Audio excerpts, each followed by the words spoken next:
Okay, I know it's been like a week since my last video, but I've had something on my mind that I want to change. Before I do anything else, I'm gonna guess that this video will be longer than the last.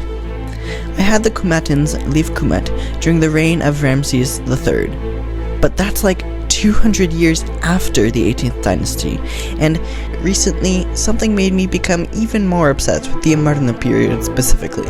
I was casually reading about the hymn to the Aten on Wikipedia, and I found out there was an opera about my dear boy, Meriatoi Wernesutam Ukhatayatoi, which is Ren Enyatoi Ukhatnayat, or as called in the opera, Akhenaten. And I was instantly like, okay, well, it's time to watch that now.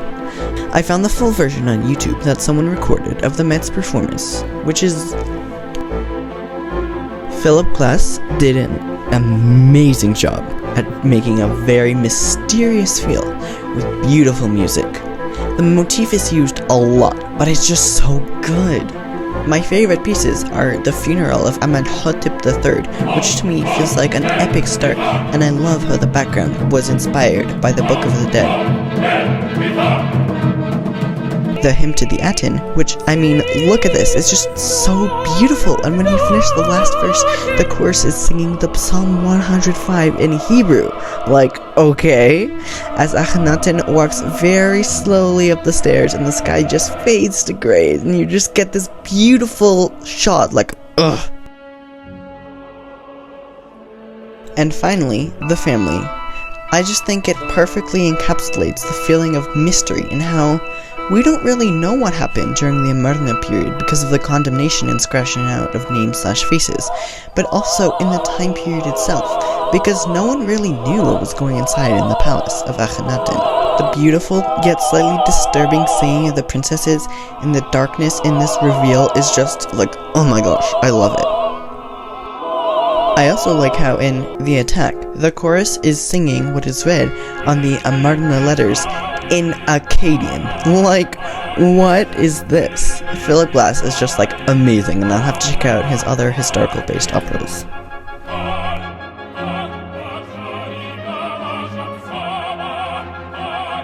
Another thing that's been on my mind has to be the art style of the Amarna period.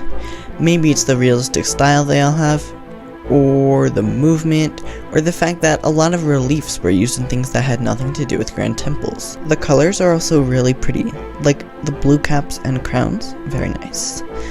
I think again that the fact of the mystery really adds to it. Is this Akhenaten and Nefertiti, Smechkare and Nefertwaten, Tutankhaten and Ankhsepaten? Nobody really knows. Is this Akhenaten and Nefertiti again? Or is it Akhenaten with Smechkare due to both of them appearing as male figures in the Amarna style? I also like in the Golden Throne of Tutankhamun, you can see Aten still there, even after he changed the religion back to the traditional religion, and they're still using the Amarna style. So now I have the new date for the time that the Kumatans and the Nubians left, in a way that the archaeologists in the world of Kunerza would have found out, and the Iranianist perspective. I'll say the archaeological explanation using the Iranianist name, because I'm not gonna find an Egyptian name. Also, I'm not done. The Knuhemuni Ranuta. Itat Jevar Leki Pervogit Rempe what Rappel Sun Rahe Knuhemuni Ranuta. Ukhatnayatoi set Yatoism as the official religion in Kumat. He moved to the capital, Ukhatayatoi. He hired a Taoyin Bui as a member of his court or something, so we'll call him Minterhut, like in the Knuhemuni Ranuta. Minterhut met the king one time while performing the hymn to the Yatoi in the Great Temple. Minterhut and his family converted to Yatoism. Minterhut didn't know much about the king, as he was barely seen, or his family. He thought he had numerous daughters and sons and wives. He never saw him until his death and burial, where he saw his family. There was a few more kings and or queens, until Tawata Ainakyatoi. The new king was very young and very frail, but he changed his name to Tawata Ainakh Amana. He also changed the state religion back to the traditional religion. Ninterpunt and his family were sad, and their god wasn't being celebrated. They left to the east, towards the sunrise, the sun, or Yatoi, with their family on a large boat down the Peyum Ain Muked, or the Red Sea. Now in this part, I'm just kind of making it up so it can be part of Kexolian culture, but they brought cats, dogs, gerenuks, cattle, sorghum, chickpeas, grapes, crates of water, and wine. The trip may have taken 11.5 days or so.